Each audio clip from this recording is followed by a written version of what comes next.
Esta semana, en Hechos y Opiniones, vamos a conversar de la guerra de restauración. Sobre todo curiosidades queremos traer y algunos detalles históricos que nos parece importante recapitular con ustedes en este programa. Nos toca conversar de la profunda y severa crisis que padece el pueblo haitiano y la falta de solidaridad internacional respecto a esta vergonzosa crisis. Claro que tenemos que tocar el tema del discurso del presidente Luis Abinader a propósito de su primer año de gobierno. Y es imposible un domingo con ustedes no tocar el tema de la toma del poder de los talibanes en Afganistán. Mucho más para usted. Hechos y Opiniones comienza en este momento.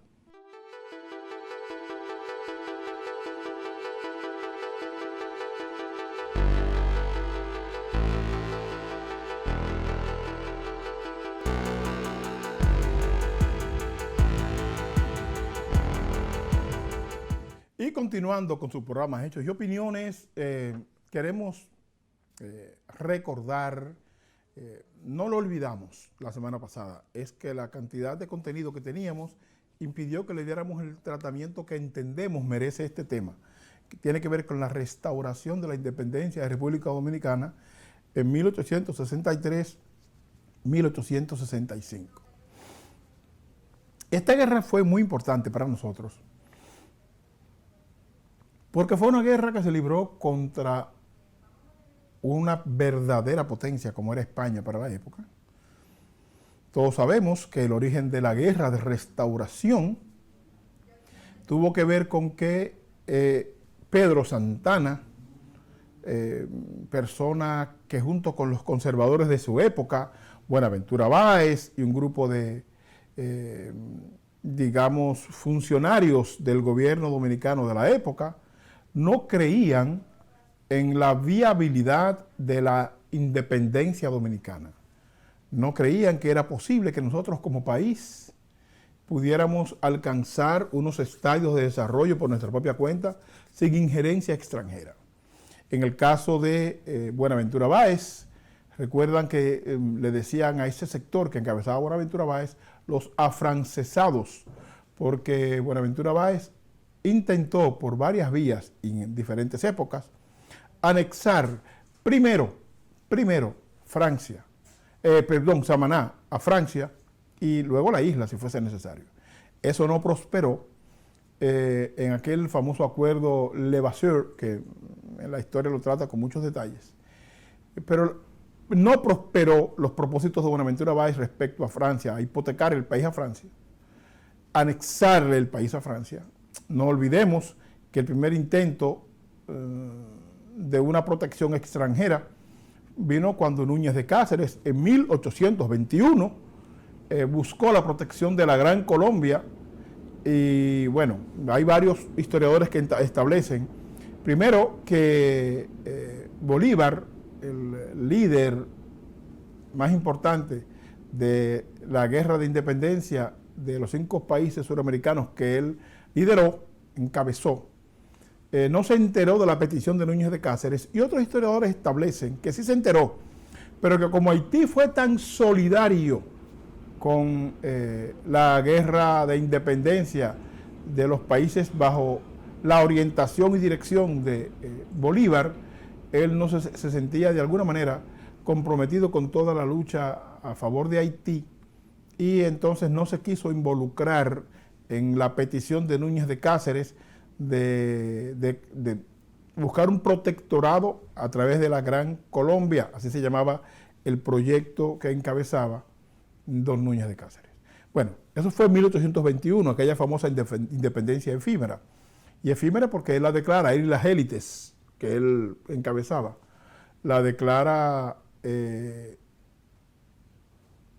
manera unilateral, y eso fue en 1821, y en el 22 es la invasión haitiana a República Dominicana. Lo de invasión lo podemos discutir en la fecha apropiada para la independencia nacional, no queremos discutir el tema ahora. Simplemente queremos decir que la intención anexionista ya tuvo un primer intento con Núñez de Cáceres en 1821, cuando se acercó a la Gran Colombia para buscar un protectorado. Bueno, regresemos, saltamos la independencia nacional y regresamos a la restauración. La falta de fe de los sectores conservadores nuestros, de una república independiente que trillara su propio camino, empieza a manifestarse de diferentes formas a través de estos dos caciques. Primero Buenaventura Báez, de igual forma Pedro Santana. Bueno, Pedro Santana lo logra en 1863 y el país pasa a ser una provincia de ultramar de España, y a cambio de esa concesión, la corona española le dio el título de capitán a Pedro Santana. Pasó de ser presidente de la República a ser capitán del ejército español. ¿Qué les parece?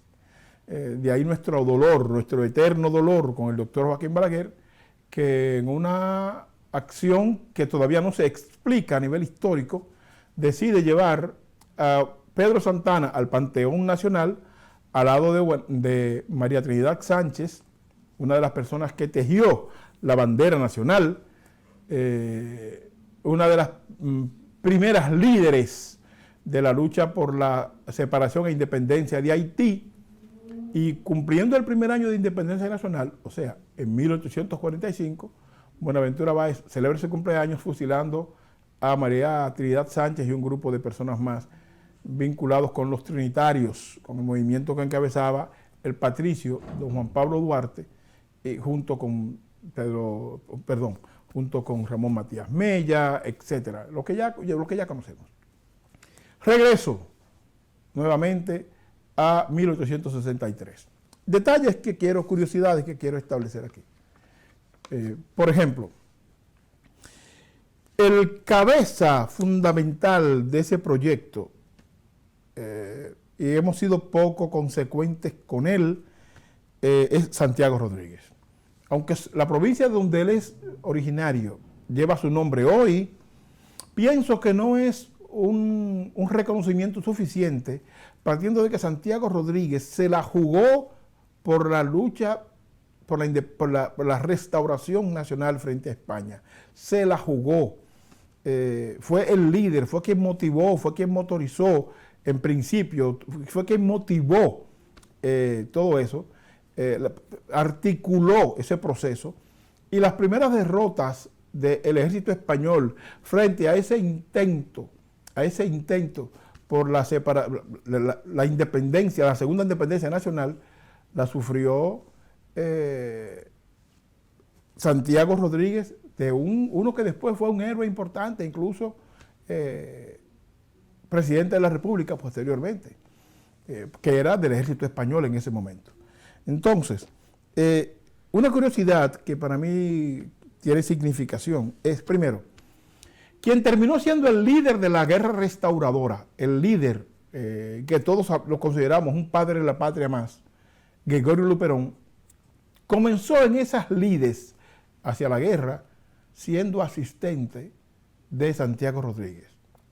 Ojo, decimos asistente hoy, pero digamos que era el mandadero, el que hacía los mandados a Santiago Rodríguez.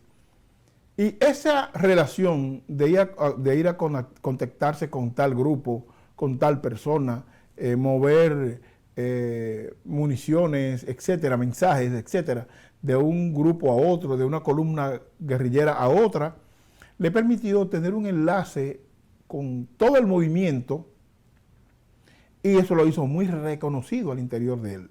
Por lo tanto, Gregorio Luperón no surge como un líder de la guerra restauradora.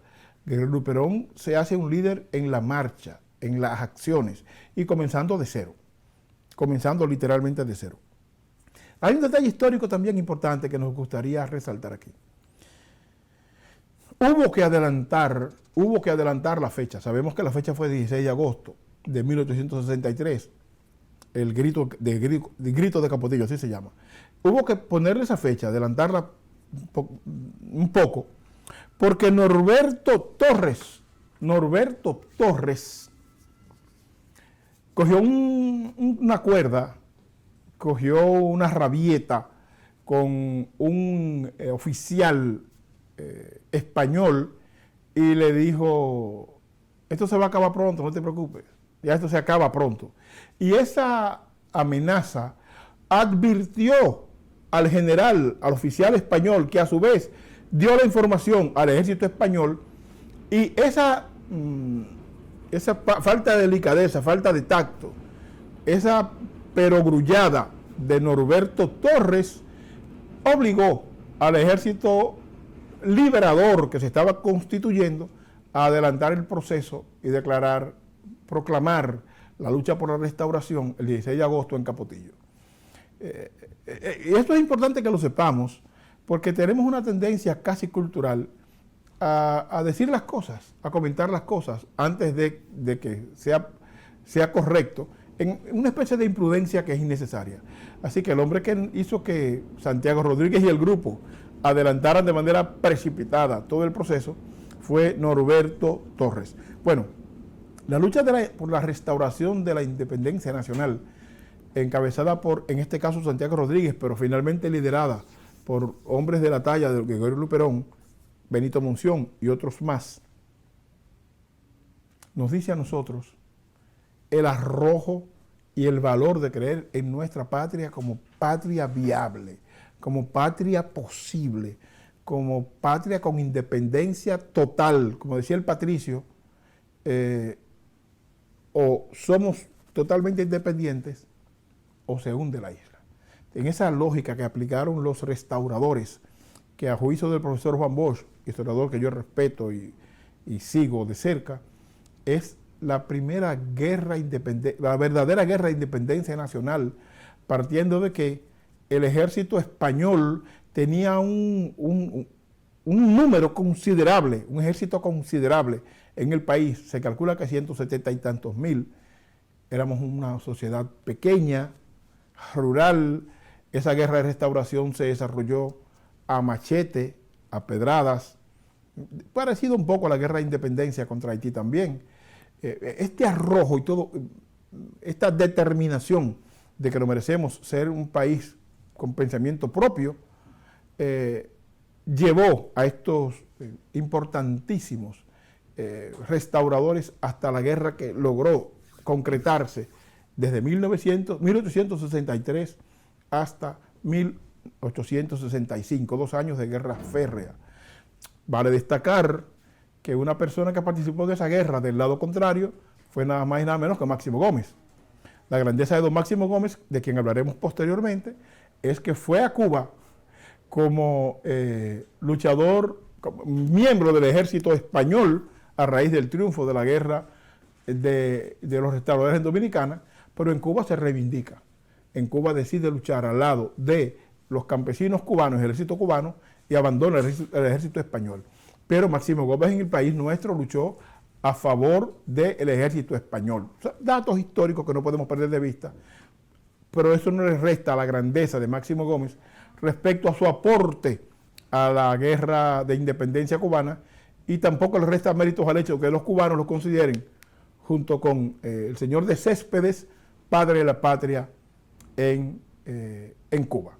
Así que queríamos traer estas pinceladas y sobre todo resaltar la curiosidad de que el señor Norberto Torres, en un pique, en una acción irreflexiva, sencillamente decidió amenazar a un español, oficial español, diciéndole: lo de ustedes le queda poco a su abuso, le queda poco, por ahí viene algo, le queda poco. Y eso puso en alerta al ejército, que a pesar de estar en alerta, sencillamente no impidió el triunfo de las tropas dominicanas frente al ejército español 2 años después. Esto es un cortito, no se vaya, busque su café, busque algo, una galletita, algo para acompañar su café, porque venimos a hablar del discurso del presidente Abinader. Busque el café y regrese, que le estamos esperando, no se mueva. Muchas gracias.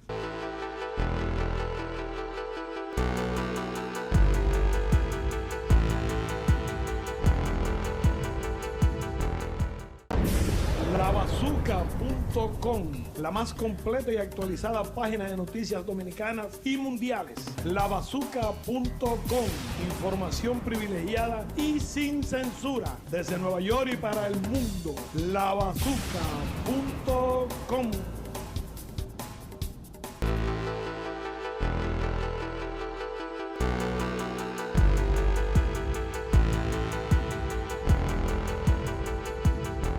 Ya me imagino que regresaron con su cafecito, tienen sus galletitas ahí en la mesita de la cama. Vamos a hablar del discurso del presidente Luis Abinader.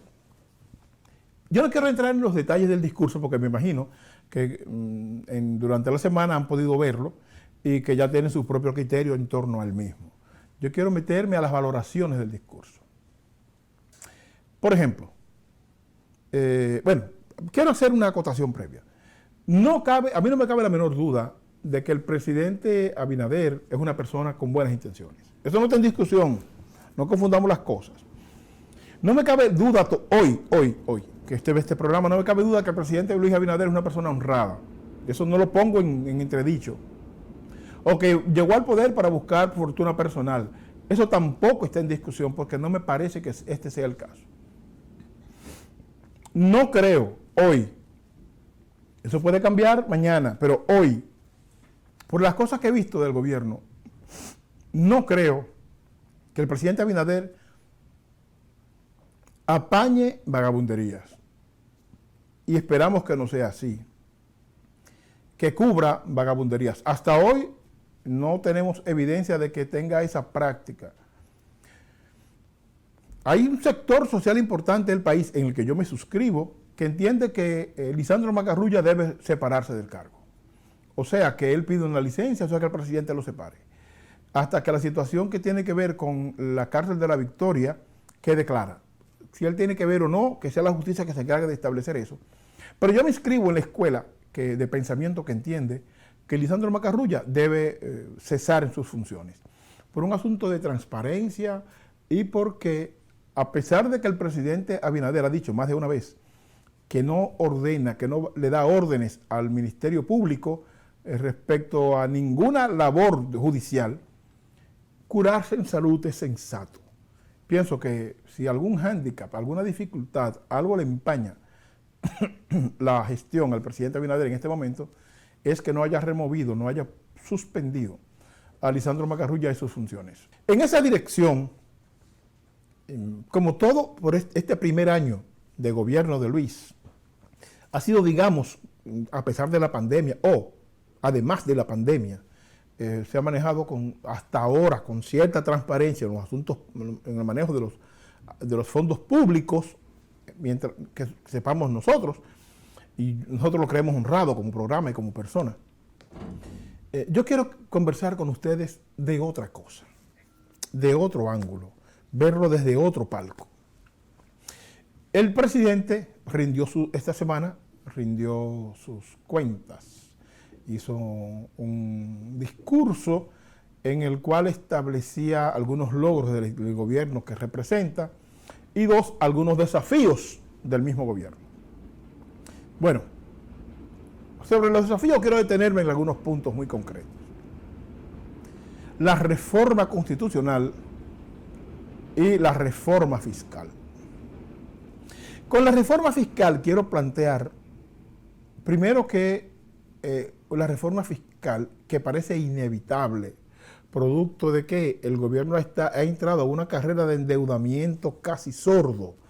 Decíamos la semana pasada decíamos que en 10 meses, pero ya cumplió los 12 meses.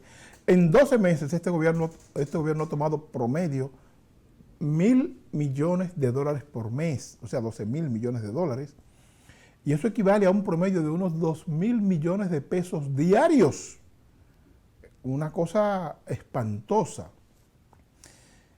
Un intelectual sociólogo dominicano, apellido Mercedes, que nos merece respeto y que oímos sus comentarios con cuidado, dice que el gobierno de Luis no tenía otra opción más que el endeudamiento para enfrentar la severa crisis económica y de salud que le tocó abordar al llegar al gobierno. Bueno, aceptémosle al sociólogo Mercedes sus juicios como correctos. Ahora bien, la reforma fiscal prevista tenemos que discutirla. Y tenemos que discutirla porque el planteamiento anda en la siguiente dirección. Primero, ampliar la base del ITEVIS. Me explico. Hay productos de la canasta básica, de la canasta diaria, que no pagan impuestos. Digamos el arroz, las habichuelas, por poner ejemplos, el pan, que son productos de consumo masivo y diario. Esos productos que no pagan impuestos, la idea es ampliar esa base e incorporar esos productos al ITEVIS.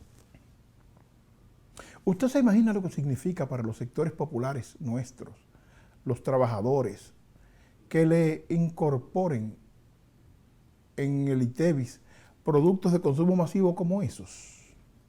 ¿Usted se imagina lo que significa eso en términos de elevarle el costo de la vida a la gente? La discusión de este plan de reforma fiscal tiene que ser profunda y tiene que ser amplia. No puede ser, presidente Abinader, una discusión con las élites, con el CONEP allá arriba, sentados. No puede ser por ahí. Y aunque usted estableció que iba a reunirse con diferentes sectores para discutir la propuesta de reforma migratoria, de la que conversaremos en unos minutos, también hay que hacerlo con la reforma fiscal.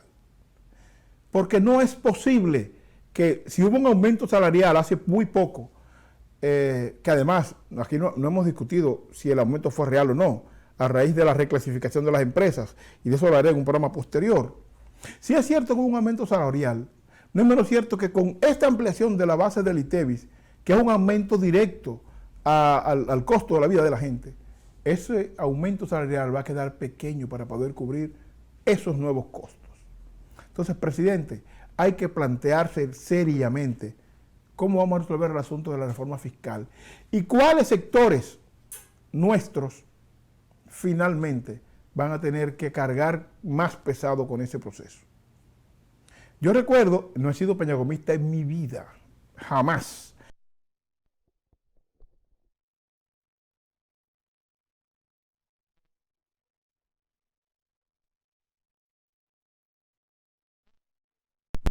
Los pingües beneficios que le sacan a la economía nuestra, haciendo sus negocios con un montón de favores que el Estado, no el gobierno, este u otro gobierno, el Estado como tal, le garantiza. Entonces, hay que discutir a fondo, presidente Abinader, cuáles son los elementos de esta reforma fiscal, quiénes van a cargar con todo este asunto, y además, poner a las órdenes de las cámaras la fiscalización de cada dólar que se ha tomado prestado. De suerte que aunque nosotros no lo asociamos jamás a usted con nada incorrecto, sabemos bien que eso se delega en terceros y donde quiera se cuecen habas. Lo correcto es curarse en salud y que la Cámara de Diputados y el Senado sean las instancias junto con la Cámara de Cuentas que supervisen el gasto, la calidad del gasto de estos empréstitos, para nosotros tener garantía de que ese dinero va al lugar que se dijo y que la gente vea mejorar sus condiciones de vida. O sea, por una parte, mantener una supervisión del gasto de los préstamos y por otro lado, discutir de manera amplia lo que tiene que ver con la reforma fiscal, o de lo contrario, los pobres vamos a tener que cargar con el costo de la crisis, que es lo que alguna gente, sin proponérselo tal vez, quieren hacer con el 30%. Cuidado con que los trabajadores carguen con el costo de la crisis. El otro tema tiene que ver, lo planteado por el presidente en su reporte anual, en su rendición de cuentas por su primer año de gobierno, tiene que ver con la reforma constitucional. La verdad es, presidente, que el país está agotado de que cada 4 años se modifique la Constitución de la República. Y nos parece oportuno escuchar varias voces. En lo personal, yo creo en una reforma constitucional. Ahora bien, yo creo que esa reforma debe ser por voto popular y a través de una asamblea constituyente, que selle de una vez y por todas este festival de reforma constitucional, que busque una salida y que la ley, una salida viable e inteligente, y que la ley de leyes del país, que es la Constitución, sencillamente no esté sujeta a vaivenes de la coyuntura, sino que primero represente todo el pensamiento social, económico, político del país, no solo un sector, sino toda la realidad nuestra. Segundo, que distribuya de manera mucho más justa lo que tiene que ver con el gasto público, con el uso del presupuesto nacional, con la distribución equitativa de los bienes nuestros, los bienes que produce el país, ¿ya? Y a su vez permite una representación mucho más democrática de la sociedad. Soy de los que se inscriben en la escuela, que hay que tener un Congreso unicameral, de una sola Cámara, eliminar posiblemente el Senado, tal vez ampliar un poco la Cámara de Diputados para que haya una representación más amplia, pero eliminar el Senado, en un Congreso unicameral que se decidan las cosas de manera más abierta, con una base más amplia, pero empezar a reducir costos. Presidente, las tarjetas de representación que usan los funcionarios, eso hay que revisarlo. Hay un montón de escapes que tiene el Estado todavía, que son formales y que son legales, pero no justas, que deben ser revisadas. Y que deben ser revisadas ahora. Y que son elementos que tienen que ser tomados en cuenta para una profunda reforma constitucional seria que nos permita no ponerle parches a la Constitución. Por ejemplo, usted se plantea que esa reforma trataría el tema de que la elección del procurador o procuradora general de la República ya no esté sujeta al partido político y al presidente de turno, sino que haya un procedimiento que permita que la sociedad pueda elegir de manera independiente el procurador y la procuradora general de la República. Eso parece legítimo. Yo no soy abogado, no tengo nada que ver con derecho, pero yo me pregunto, ¿no habrá otras vías para conseguir que la ley, por ejemplo, que le da soporte a la Procuraduría General de la República, a todo el sistema judicial nuestro, se modifique y eso que usted sueña, que nos parece legítimo y además importante que se logre, sin tener que incorporarlo en una reforma constitucional necesariamente? ¿Acaso, y estoy haciendo un poquito de travesuras con lo que voy a decir, acaso habrá un acercamiento entre el sector danilista y algún sector del PRM para permitir que la inhabilitación del presidente Danilo Medina se pueda resolver en una reforma constitucional? ¿Tiene algún cruce, algún nivel de comunicación esos acercamientos del PRM con el PLD en el Congreso?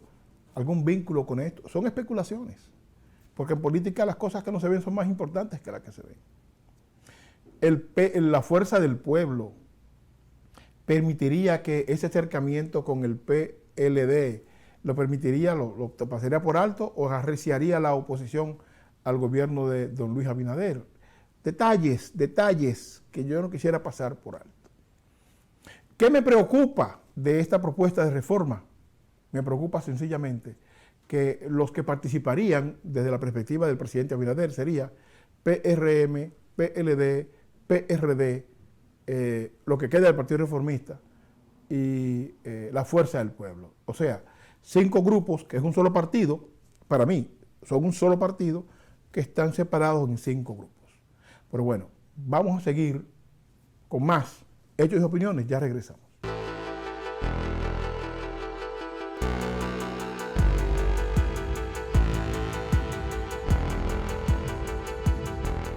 La más amplia variedad de joyas en todo New Jersey las consigues en Gustavo Oro 14 quilates, con todo tipo de tejidos en cadenas, cubanas, Moon Eyes, Mónaco y todos los diseños. Hacemos prendas personalizadas en medallas, guillos y anillos. Aquí encuentras todo lo que andas buscando. Gustavo Oro 14 quilates. Nosotros tenemos el mejor precio en oro en toda la zona. Además, contamos con las más altas gamas en relojes. Venga y visítenos en el 578 West Side Avenue, Jersey City, New Jersey. Gustavo Oro 14 quilates.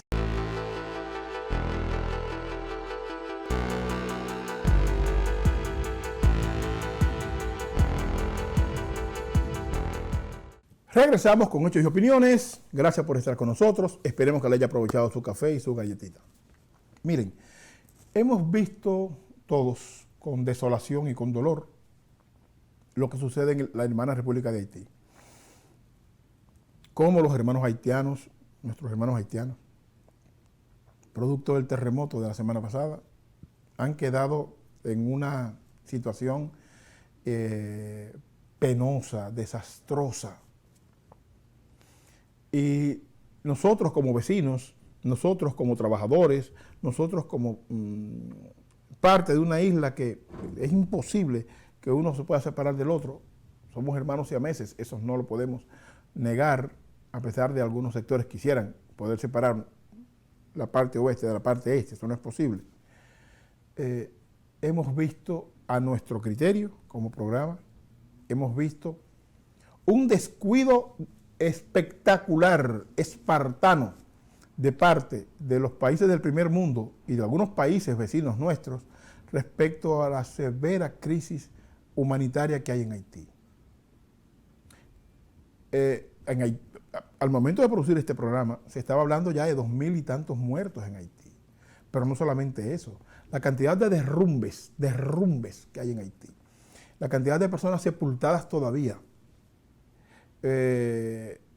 la incapacidad del gobierno haitiano para atender la demanda que existe en las calles haitianas de salud, de asuntos incluso muy pequeños o asuntos muy grandes, el desborde de los hospitales haitianos, la falta de cosas sencillas como jeringuilla, como hilo de suturar, líquidos para higienizar las heridas, etc., es espantosa. Sin embargo, quiero hacer un contraste y con respeto. En el mes de julio pasado, hubo el derrumbe en Miami-Dade, en la Florida, de un edificio que colapsó, lamentable, doloroso, triste, en un lugar donde se presume que hay promedio 97 muertos.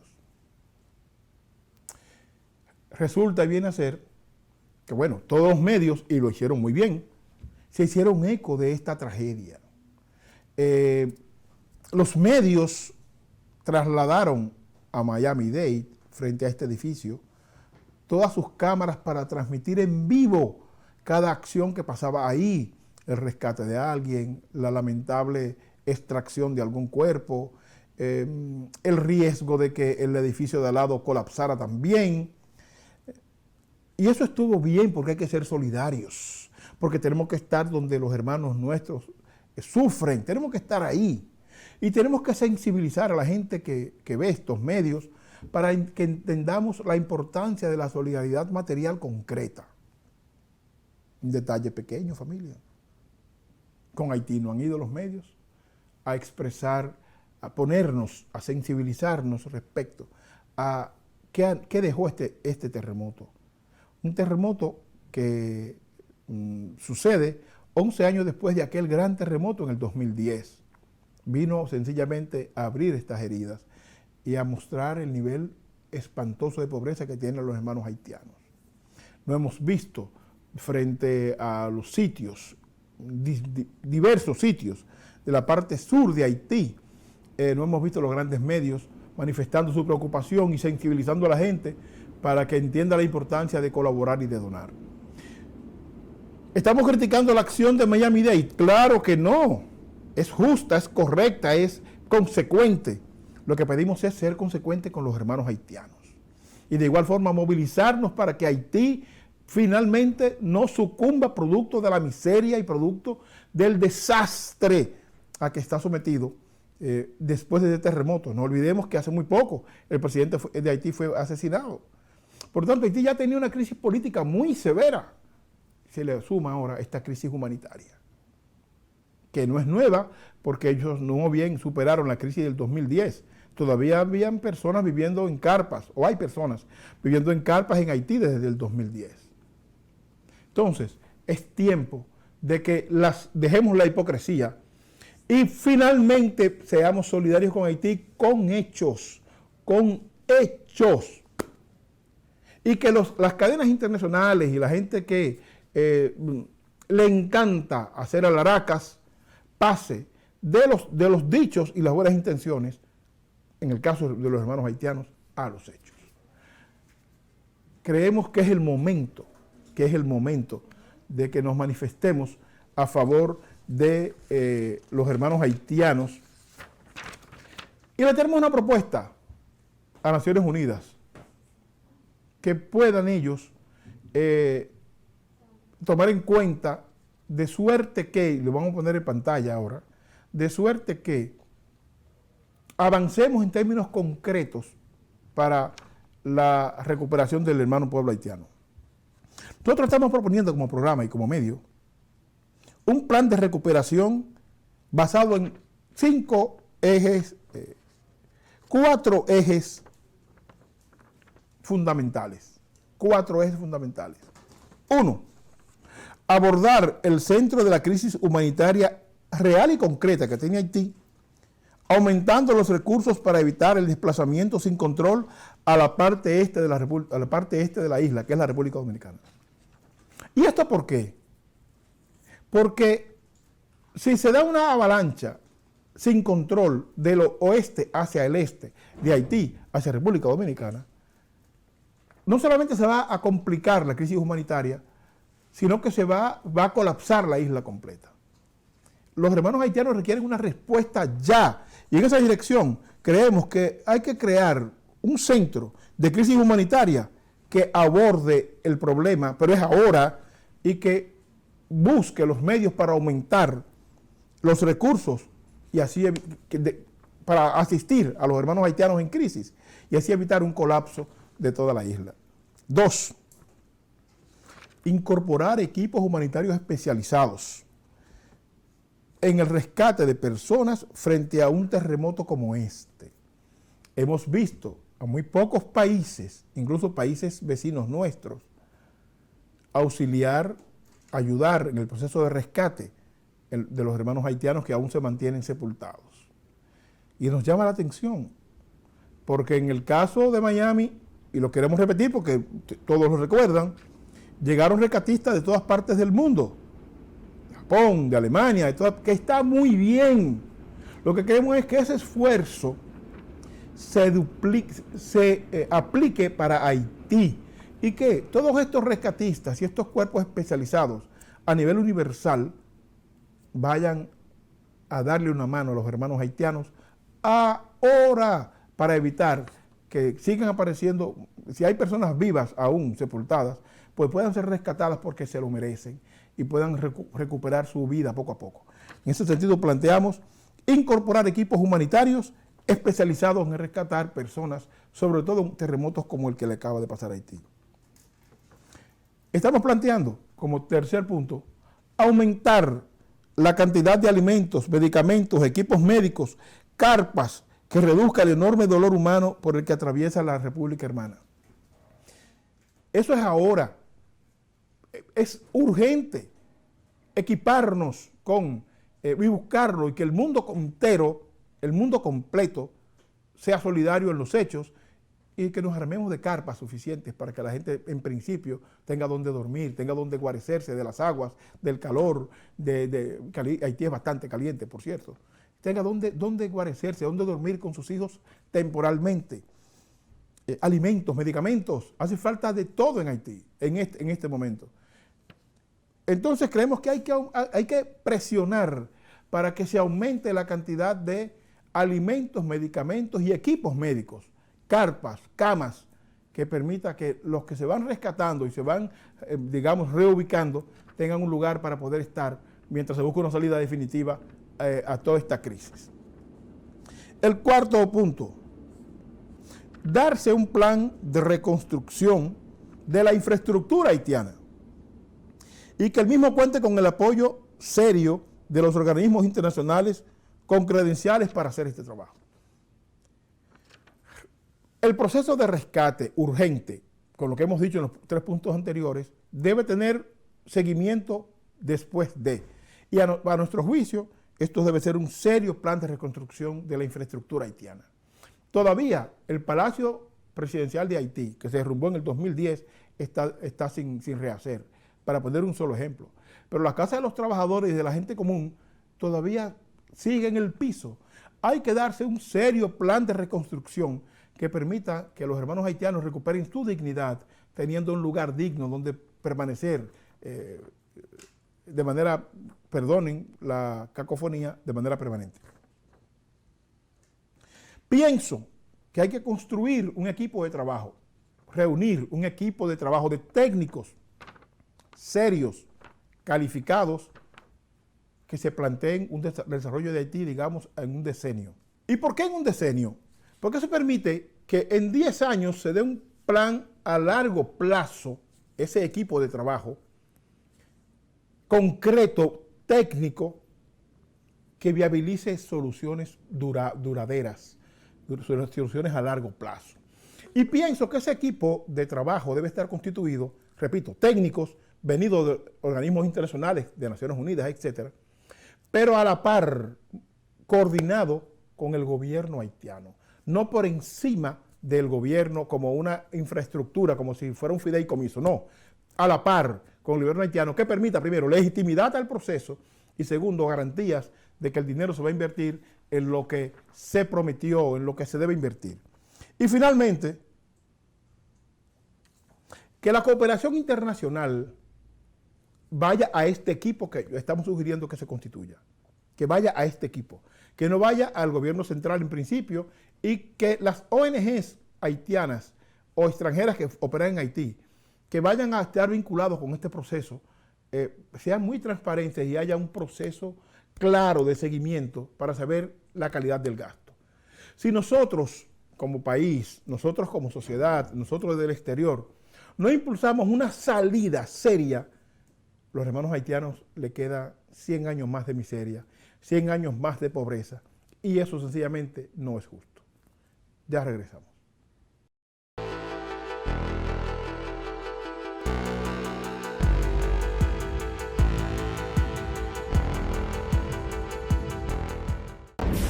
Lavazooka.com, la más completa y actualizada página de noticias dominicanas y mundiales. Lavazooka.com, información privilegiada y sin censura, desde Nueva York y para el mundo. Lavazooka.com. La más amplia variedad de joyas en todo New Jersey las consigues en Gustavo Oro 14 quilates, con todo tipo de tejidos en cadenas, cubanas, moon eyes, mónaco y todos los diseños. Hacemos prendas personalizadas en medallas, guillos y anillos. Aquí encuentras todo lo que andas buscando. Gustavo Oro 14 quilates. Nosotros tenemos el mejor precio en oro en toda la zona. Además, contamos con las más altas gamas en relojes. Venga y visítenos en el 578 West Side Avenue, Jersey City, New Jersey. Gustavo Oro 14 quilates.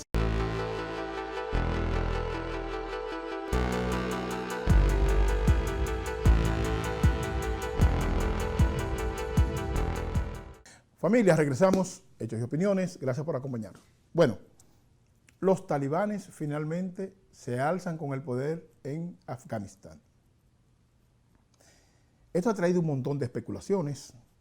El expresidente Trump ha acusado al presidente Biden de que su inexperiencia, su incapacidad, etcétera, son los culpables de que los talibanes llegaran al poder. El presidente Trump se olvida que el proceso de salida de las tropas norteamericanas de Afganistán fue en su administración. Yo no entiendo. Definitivamente parece que Estados Unidos, el Departamento de Estado, los servicios de inteligencia norteamericanos, no calcularon de manera correcta los riesgos de lo que sucedía en Afganistán, no midieron las consecuencias de la salida. Porque aunque nosotros estamos opuestos por principio a la intervención extranjera en cualquier país del mundo, y obviamente ni los rusos, cuando era la Unión Soviética, ni Estados Unidos han podido hacer absolutamente nada por Afganistán desde la perspectiva de estabilidad social y política de esa sociedad. Aunque estamos opuestos, repito, a cualquier intervención de cualquier país en cualquier otro, y eso es de principio, la llegada de los talibanes a Afganistán es una derrota para la sociedad moderna. Los talibanes vienen con unas prácticas casi prehistóricas, unas prácticas que vienen de la edad del medioevo. Aunque han dicho, llegados al poder, que ellos no van a repetir las mismas historias de cuando fueron sacados del poder hace 20 años, la verdad es que nadie se lo cree, porque el nivel de fundamentalismo de este movimiento político es tan alto que, bueno, ya ustedes han visto en los medios que las mujeres pasan a ser sencillamente un objeto. Dejan de ser personas para ser un objeto. ¿Cómo es posible que una sociedad le prohíba al 50% de su sociedad, de sus habitantes, que tiene que cubrirse la cara por obligación, que no puede estudiar, no pueden tener función alguna? Su misión única y exclusivamente es estar en su casa criando hijos y preparando alimentos. Eso es inaudito, eso es imposible. Y ahí llevan los talibanes a la sociedad afgana. Sin embargo, es bueno señalar que la situación de Afganistán es compleja, complejísima. De alguna manera pasa lo que pasó con la China pre-Mao, antes de que Mao Zedong llegara al poder, en donde, bueno, el mandarín era un idioma, pero era uno dentro de miles. Y el problema de los chinos era la comunicación, era un problema complejo.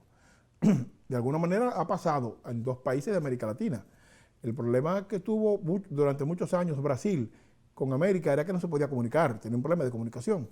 Y el aislamiento de Haití tiene que ver precisamente con que su idioma es local, no lo habla nadie más, y entonces, queriendo o sin querer, ese problema idiomático y cultural, pero sobre todo idiomático, separa a los hermanos haitianos del resto de América Latina. Eso es una realidad que no podemos ocultar.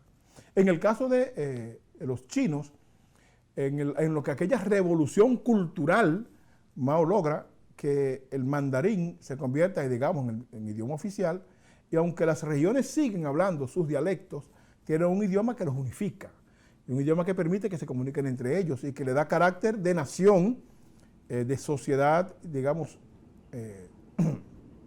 íntegra a los chinos. En el caso de Pakistán, la cantidad de dialectos que hablan los afganos, es impresionante. Nosotros queremos tratar con mucho más detalle en un programa próximo, porque de los talibanes hablaremos con largo y tendido, el origen de Afganistán como país y el origen del movimiento talibán. Lo queremos tratar con detenimiento, porque ustedes se lo merecen y todos aprendemos un poco de eso. Pero, por ejemplo, la situación de la sorpresa de que los talibanes entraran a Kabul, que es la capital de Afganistán, y que ocuparan, por ejemplo, los aeropuertos, y que los aviones norteamericanos no pudieran despegar o tuvieran que despegar poniendo en riesgo a miles de personas que corrían en las pistas, es una evidencia clara del miedo de la sociedad afgana respecto al ascenso al poder de los talibanes, y además el riesgo que tomaban las personas subiéndose en la parte externa del avión. Vimos personas caerse cuando los aviones despegaban de las pistas. Estados Unidos no previó todo eso. Estados Unidos, los servicios de inteligencia norteamericanos no meditaron lo que podía suceder en la región, no en Afganistán, en la región, con la llegada al poder de este grupo extremista, que además, a nuestro juicio, nos parece incluso insensato, irracional con su nivel de pensamiento.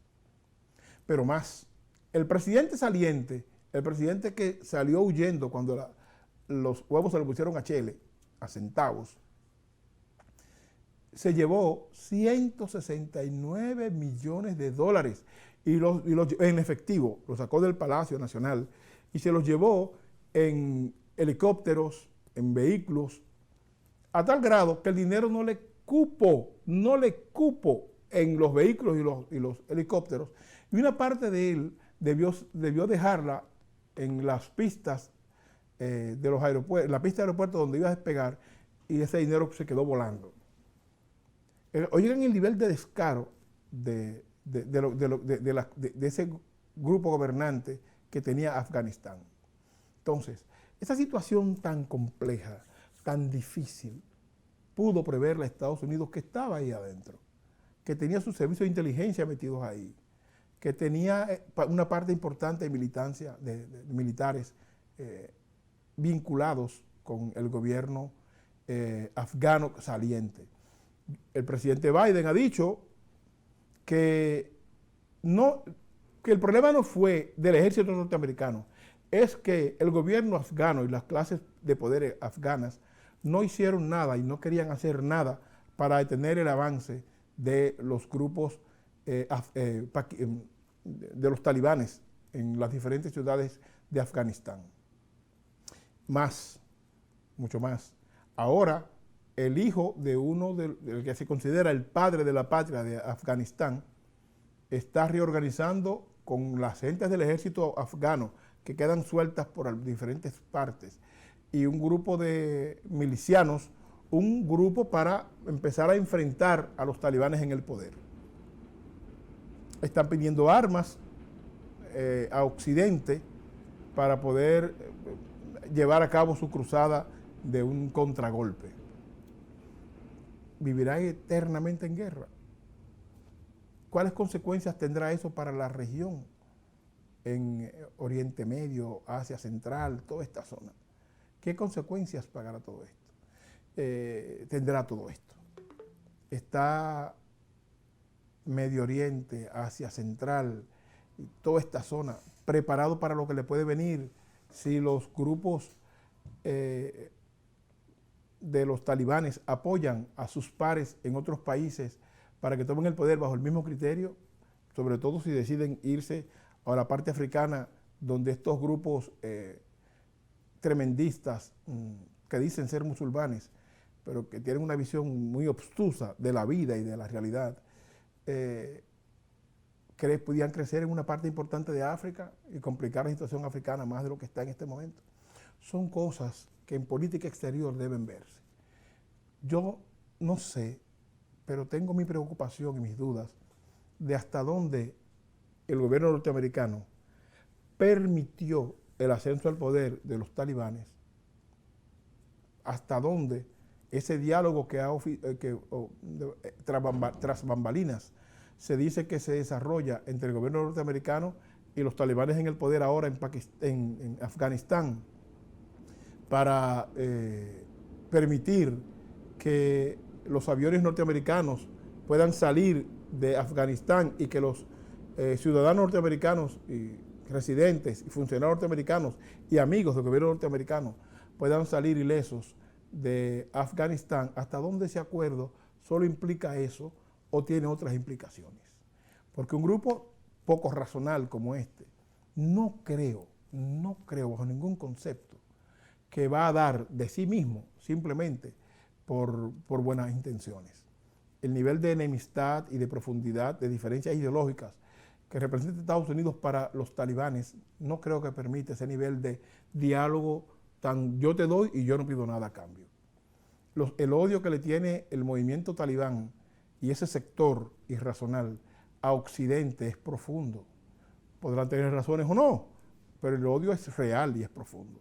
Es contra un asunto cultural más que político. Entonces, mi pregunta es, ¿habrá llegado a un acuerdo no dicho la Casa Blanca y el Departamento de Estado con los grupos talibanes para permitir la evacuación de los norteamericanos? Eso tenemos que ver. Miren, señores, hemos llegado al final. Estamos profundamente agradecidos de su atención. Esperamos que nos acompañen cada semana, que entiendan que nosotros tratamos de hacer un programa de contenido, porque entretenimiento ya tenemos suficiente. Le esperamos la semana próxima. Hechos y Opiniones. Muchísimas gracias.